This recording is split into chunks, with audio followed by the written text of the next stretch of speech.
Hi, welcome to another edition of This Issue. My guests this time are Herschel Sternlieb, Debbie Atwood, and Bob Dale, all who live in Brunswick. Welcome to you all to the show today. Thank you. The Brunswick Naval Air Station will be closing in 2011.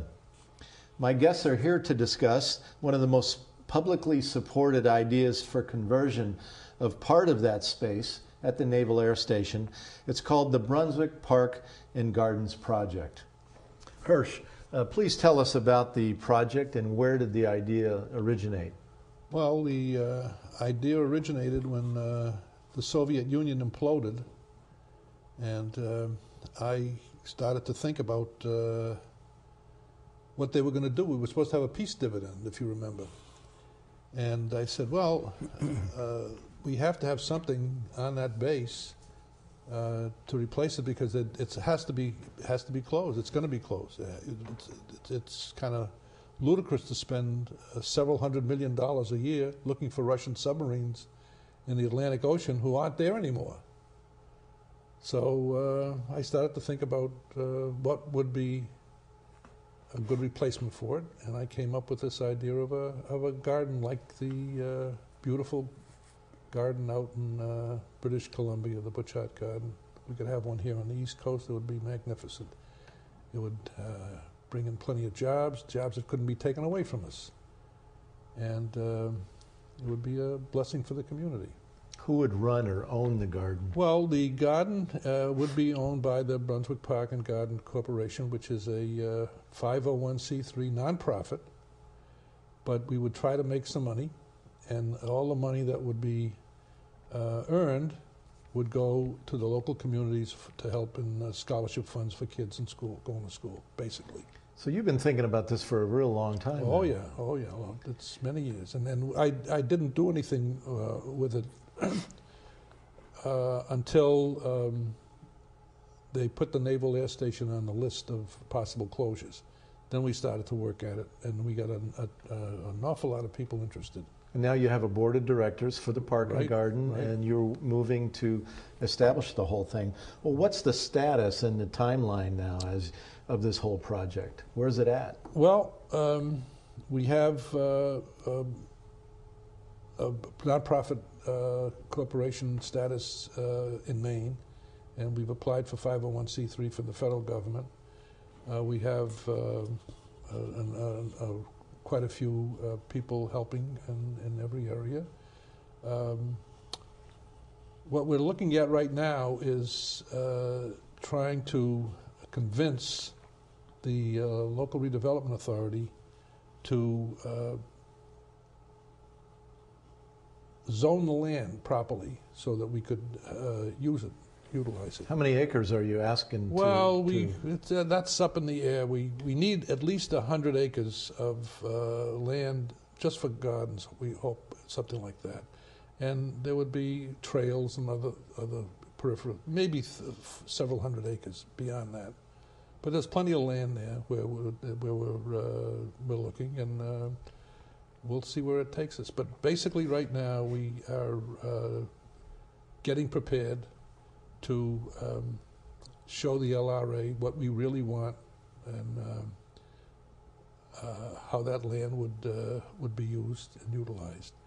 And it's they're going to have to make this decision sometime before the end of the year. Then it has to be approved by the town council. Mm-hmm. So, and as I said, it's a zoning problem right now, and we have to do that. We have to get the zoning done. So if someone was wanting to get more information about this and wanted to talk to you about it and even wanted to volunteer to help, what phone number would they call? And call me up, 725-2888. 725-2888. Don't call after 9 because I go to sleep early. Okay. Well, next let me ask Debbie Atwood, who's on the chairperson of the visioning committee of the garden. This is the Brunswick Park and Gardens Project, a nonprofit organization to build this world-class garden, right? Mm-hmm. What is the visioning committee? But first, how did you personally get involved in this whole thing? I had heard about it some months ago, but being pretty busy with, a bunch of other things, I thought, well, I'm sure they're doing a good job. And then in March, I believe, there was a presentation at the Frontier Cafe and Cinema, and it was on, I think, a Saturday afternoon, and I wandered on over and watched the DVD presentation on the Frontier Cinema screen and was completely taken by Mr. Sternley, my friend here, explaining the economics of it, which I know you're going to ask him about later. That made sense to me, and I thought, oh, wait a minute, they actually can do this. It isn't just some idea. And so I jumped right on board once I realized it actually could really work. And what was the aesthetic part that attracted your attention? Well, in watching the DVD presentation in particular, which is separated into a few different parts, I watched the professional Butch Art Garden DVD, which is part of the presentation that day. And I mean, I'm a master gardener and I'm an organizer, so right away it's perfect for me anyway. And I'm watching this presentation of gardens and people walking through them, and it was March and it was cold and I wanted sun and green, and I thought, that's what we need here, is a place we can go. And so what is the committee doing that you chair, the Visioning Committee? What are you doing today to make this thing happen? The Visioning Committee is going to be a short-lived committee that is responsible for coming up with an actual representation of the garden, a drawing, a list of areas of the garden, and Chad Skillen from Skillen's Greenhouse family has been helping us out as a volunteer and has come up with a draft of a drawing that we're going to finalize soon that will be part of the presentation that Hirsch makes to the LRA. Is there going to be a process where you'll take this out to the community to show them this as well? How's that going to work? Absolutely, and Bob will probably talk later about some of the outreach work we're doing. We're going to garden clubs, we're going to civic groups, we're going to schools, we're going to businesses, we're going to anybody who wants to hear the details of this project. They may have heard of it, they may have seen Bob and his petitions, but they may not know the details. And the visioning part of it, which will go with the economic part, is about what's this going to feel like when you walk in. Mm-hmm. And so if someone wants to call and have a presentation, they can call what number again? They can call Hirsch at 725-2888 and ask for a presentation, and we have a small speakers bureau that's going to grow, and somebody will come on over. Great, very good. Well, next, let me go to Bob Dale. Bob, you've been out promoting this in the community quite a bit. Can you tell us 2 or 3 things that you've been doing and how people in the community are responding to this idea as you go out to share the word about this garden project? Well, we've distributed 9,000 brochures. They're ubiquitous. They're in many places in town on Main Street and in lots of places in Bath, Topsom, and so on. We've collected over 1,500 signatures, or rather names and addresses of people who support the project, and the numbers of supporters, the percentage of supporters, the people I talk to, at least 90% of the people support the idea. So you just walk up to people on the street and hand them a brochure and talk to them and ask them to sign a petition, and they do? The ones I talk to are usually in farmers markets and places like that. But people are very positive about it then? We will be going door to door with some. Yes, they are. Yeah. Mm-hmm. What other things have you been doing to spread the word about this in the community?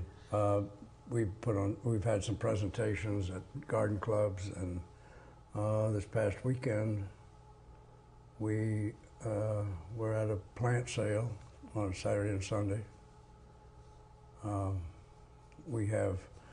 There's a garden in July, a Brunswick garden tour that we'll be taking part in. Wherever there's a place where we can set up a card table or an ironing board with brochures and petitions for supporters, that's where we'll be. Are you starting to find that people now, when you approach them, have heard of it? Yes. Is the word's getting around about it? Almost without exception, people that know about it. And what is it generally, do they ever have any questions? Is there ever a theme behind some of their questions? Is there one question that really stands out that people have that we might share the answer to the audience? What's the one question people usually ask, I'm saying? I suppose the question that's most often asked is about access. In other words, how much is it going to cost? How easy will it be to gain access there and that sort of thing? Yeah. But we're hoping to, allow free access to people in the community, and that's the plan. Well, Hirsch, let's talk about some of these costs and things like that. What will this project cost to get it started, and where will the money come from to make this garden happen? Well, it's not going to be an inexpensive proposition. We're trying to do something very, very, very big. We're going to need around $15 million to get started. That means to buy the land and get the garden up and running. Before we're through with it, it'll cost about $30 million, and that's over at least 10 to 12 years. Where we're going to get the money from, as things are right now, we think that most of the money will come from a private bond sale. Who's going to do that? We will do that. We will do that. How does that work? Well, you float bonds. You go to or an IPO on Wall Street. It's not a lot of money when you get to that, but we hope that we will be able to repay a loan of that nature, of $15 million, over about 20 years. And in about 6 to 7 years after we break ground, we should be starting to make a little money. And so how many jobs do you envision would be created at this garden? We'll have approximately 250 full-time jobs and approximately 400 part-time jobs. The full-time jobs would not be the minimum wage type jobs. We're looking to really get well-paying jobs on that base.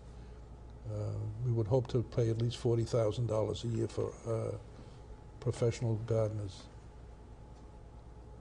And how many of them, again, would you? We would have approximately 200. Mm-hmm. Formal gardens would be about 50 acres, and you would figure about 4 gardeners per acre. And that's what we're hoping for.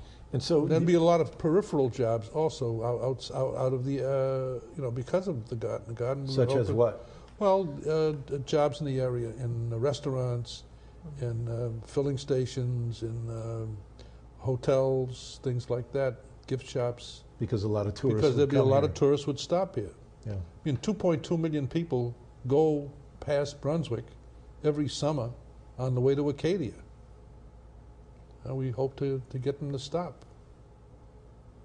And what about profits? Do you anticipate that over a period of time? Oh, yes. Eventually, we should be turning a sizable profit, and that money will go primarily, as we think of it now, would go to fund scholarships to college for the kids in the greater Brunswick area. All the public schools would have access to that. So in the end, the local government, the town of Brunswick, will be the ones that will really determine whether or not this project would go forward or not. Is that correct? Oh, absolutely. We're in their hands. And so already you've been going through the LRA, Local Redevelopment Authority? That's the only ones we really, we keep the town council apprised of what we're doing. And we're also keeping the LRA totally apprised of all our actions. And I have to admit that the LRA has been very cooperative so far with us. We've had a few little sticky points here and there, but basically they've been wonderful. Mm-hmm. And it all boils down, as I said, it's going to boil down to zoning, how that land is zoned. And if it's not zoned properly, then we might have some problems getting started. But if it's zoned properly as passive recreational area, then we'll be okay. So where do the local people in the local community come in? What role do they have if they're interested in this process? How can they help make it happen one way or the other? They can support us. How? Well, they can call up their local councilor. You're talking about people in Brunswick. People in Brunswick, absolutely. It's going to. I mean, Brunswick is going to have the town council in Brunswick has the zoning authority in the end. All right. The LRA will suggest it to them, and then they have to, sign off on it. That's as I understand it. So what about people living in other areas? Because this show goes out to a lot of other towns too. What can they do to help if they're interested in this? They can show their support. They can contribute. They can financially. They can join some of our committees, especially the outreach committee. And we've had some people outside the area who have been wonderful.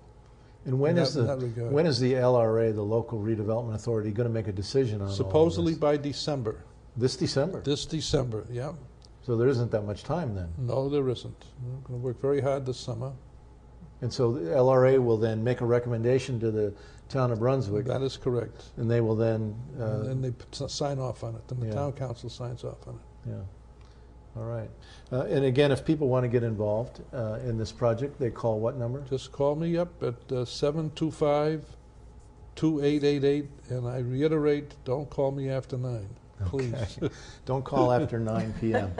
And again, I'm talking with Herschel Sternlieb, Debbie Atwood, and Bob Dale, all who live in Brunswick, about a project called the Brunswick Park and Gardens Project. Everyone knows that the Brunswick Naval Air Station will be closed around 2011, and it's going to be converted to something. And the community is now discussing what that will be.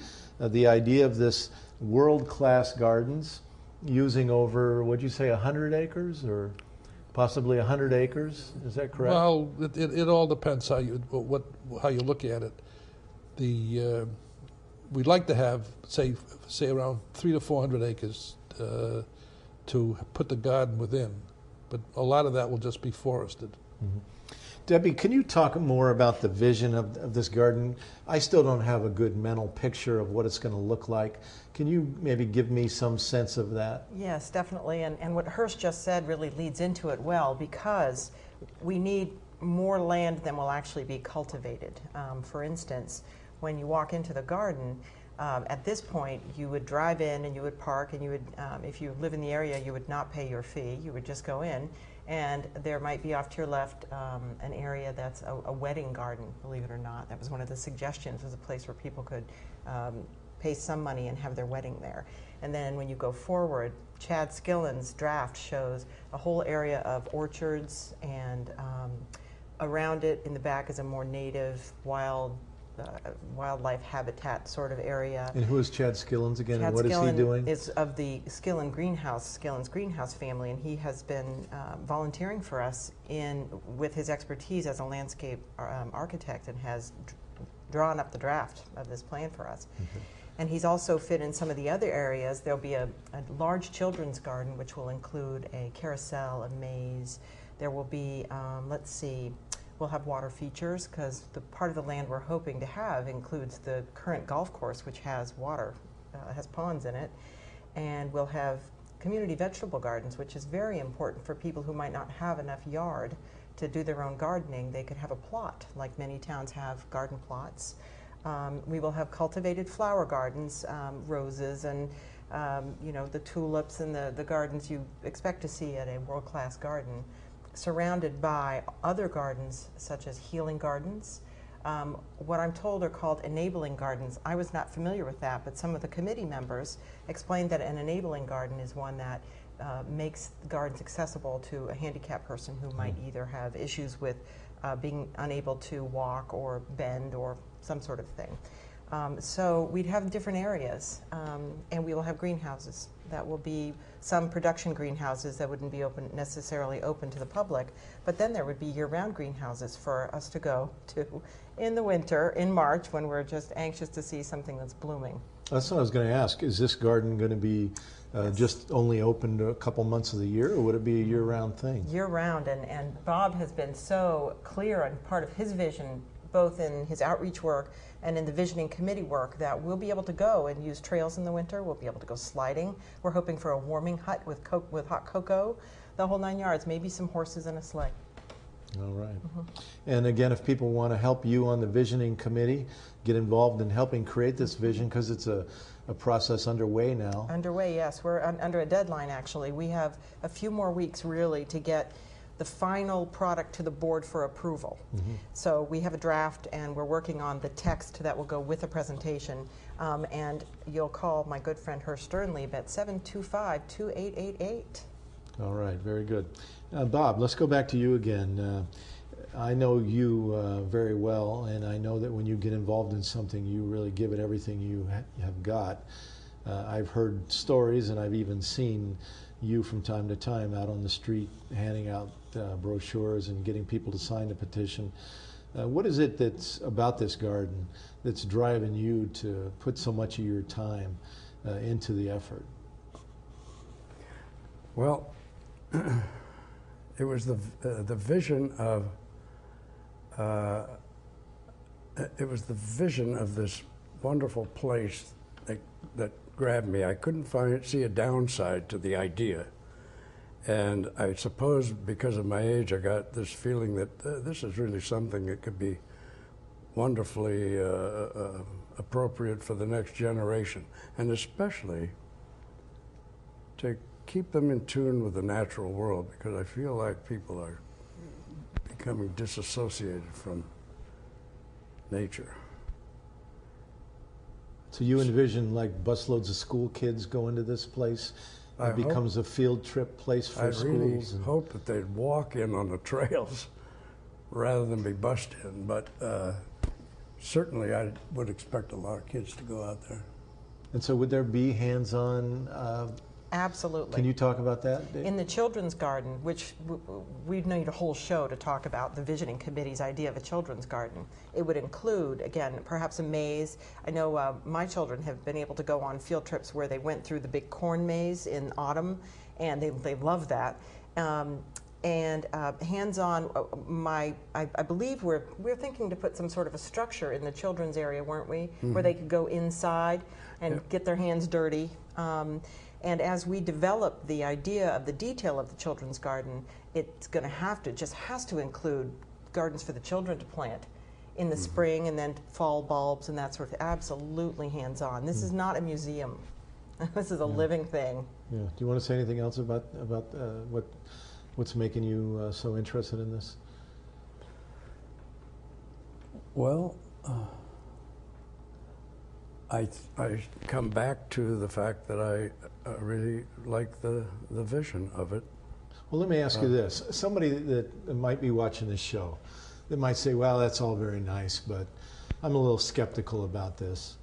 And let's say you run into somebody like that on the street when you're handing out brochures. What do you say to them to reassure them? I don't run into very many people who don't like the idea, but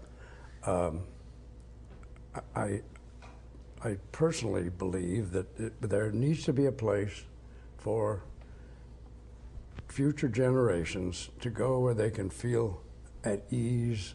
There's a certain lack of commercialism out there where they can experience the natural world.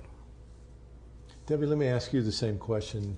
What would you say to anyone that, it sounds nice, but what would you say to them to convince them that this was a good idea and something they should support? And it happened to me. So what happened to me was I thought, oh, that's lovely, but I've got other things to do. Then I saw the presentation, and it convinced me through the economics of it, which might be more of a sort of a dry answer, but that's what got me, was this could actually work. What was the part of about the economics? It was the math of saying this, the assumption of this many visitors based on how many drive by, pay so much to get in, we have so much in costs, and there was this much left over.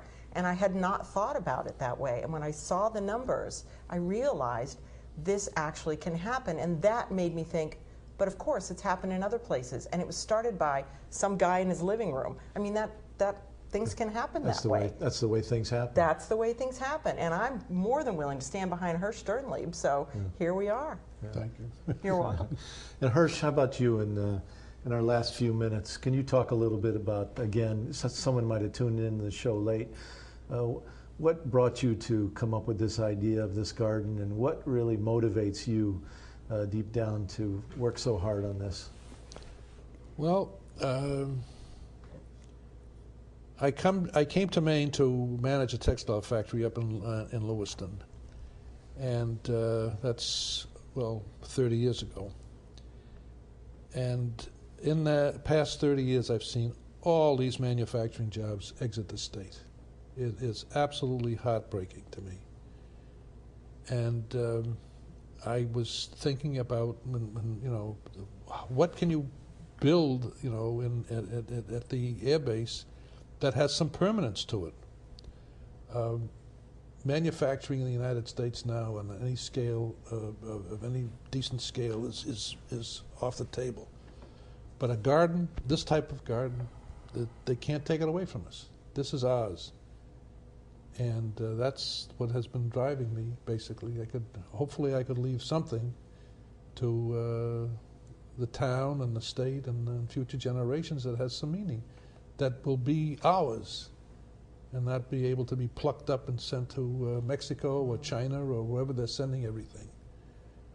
And that's basically it. If I could say more, I would. And just to reiterate, you're a businessman. Yeah, that's what I did in my life. And not only that, you can look it up on the, on the patent office. I have many patents. I ran businesses, and most of them were quite successful. So you're looking at this from a business perspective. Absolutely. That was it. I want to run I would hope that the garden would be run as a business, so that it could make money and hire people and make sure that they were well paid. And on top of that, the jobs could never leave here. They would be stuck here.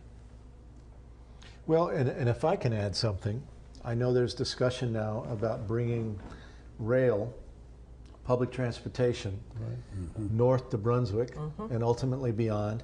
Gasoline at this moment is now over $3 a gallon. Right. If we're going to continue to attract tourists to Maine, we're going to have public transportation.